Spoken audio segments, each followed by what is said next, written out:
हम लोग पढ़ रहे थे रासायनिक अभिक्रिया तथा समीकरण विज्ञान के इस सेशन में। उस लेसन के अंतर्गत हम लोग आज बात करेंगे संक्षारण की। संक्षारण क्या होता है? तो हम लोग कह सकते हैं जब धातुओं को नमी, आर्द्रता या वायु के संपर्क में ज़्यादा समय तक रखा जाता है तो उनकी ऊपरी परत धीरे धीरे संक्षरित यानी खराब होने लगती है। संक्षरित या खराब होने की इस प्रक्रिया को हम लोग संक्षारण कहते हैं। समझ में आया?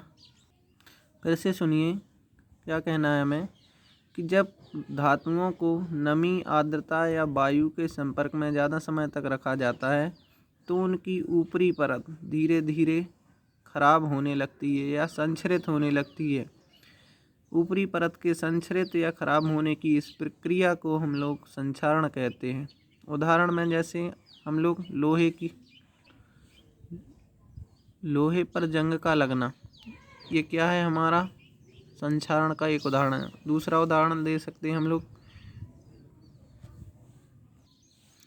पीतल पर हरी परत का जमना, ये भी क्या है? एक संक्षारण का उदाहरण है। और तीसरा है चांदी पर काली परत का जमना, ये भी एक संक्षारण का उदाहरण है। तो जब भी कोई भी धातु नमी, आर्द्रता या वायु के संपर्क में अधिक समय तक रहती है तो उसकी ऊपरी परत धीरे धीरे खराब होने लगती है, जिसे हम लोग संक्षारण कहते हैं। लोहे पर जंग का लगना, पीतल पर हरी परत का जमना, चांदी पर काली परत का जमना, ये सभी क्या है? संक्षारण के उदाहरण हैं।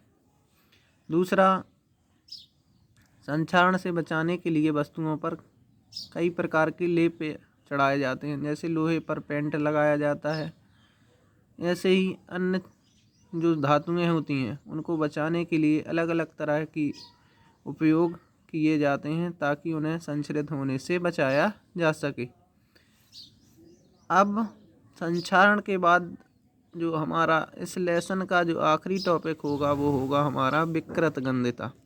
अब हम लोग बात करेंगे विकृत गंधिता की। विकृत गंधिता क्या होती है? तो हम लोग जानते हैं ऐसे कोई खाद्य सामग्रियां होती हैं जो हमारे तेल में बनाई जाती हैं, जैसे नमकीन हुआ, चिप्स हुई, या कोई भी अन्य खाद्य सामग्री, पूरियां, या फिर कोई भी पकवान हुआ। ये सब क्या है? हमारी खाद्य सामग्री हैं जिन्हें हम वसा या तेल के में बनाकर तैयार करते हैं। तो ये क्या होता है, इनका जब ये जो हमारी खाद्य सामग्रियां हैं ये अधिक समय तक वायु में रखी रहती हैं तो इनमें उपस्थित जो वसा है वो ऑक्सीजन से क्रिया कर लेती है, अर्थात उन वसा का उपचयन हो जाता है। ऑक्सीजन से क्रिया करना क्या कहलाता है? उपचयन कहलाता है।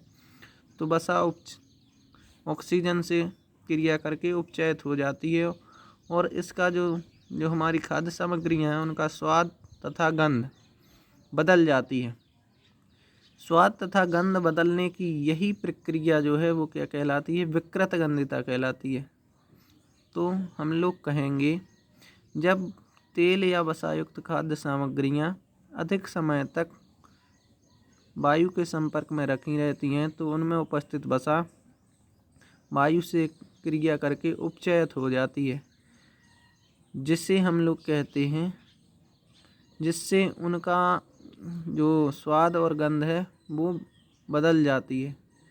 स्वाद और गंध बदलने का यही प्रक्रिया जो है विकृत गंधिता कहलाती है। ऐसी खाद्य सामग्रियां खाने योग्य नहीं रहती हैं, अतः वो कैसी हो जाती हैं? विकृत गंधी हो जाती हैं। विकृत गंधिता से बचाने के लिए जो खाद्य सामग्रियां हैं जैसे चिप्स हुआ, नमकीन हुए, उन्हें बंद पैकेटों में रखा जाता है तथा उनमें उपस्थित जो हवा है यानी वायु, ऑक्सीजन है, उसको निकाल कर और हम लोग क्या कर देते हैं, उसमें नाइट्रोजन गैस भर देते हैं और सभी जो तेल युक्त खाद्य सामग्रियां उन्हें बंद बर्तनों में रखा जाना चाहिए, जिससे उनका ऑक्सीजन से संपर्क कम हो और वो विकृत गंधी ना हो पाए। तो ये था हमारा आज का सेशन। कैसा लगा आप लोग ज़रूर बताइए। मिलते हैं अगली वीडियो में, तब तक के लिए बने रहिए हमारे साथ।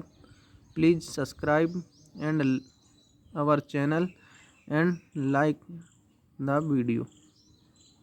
Thank you.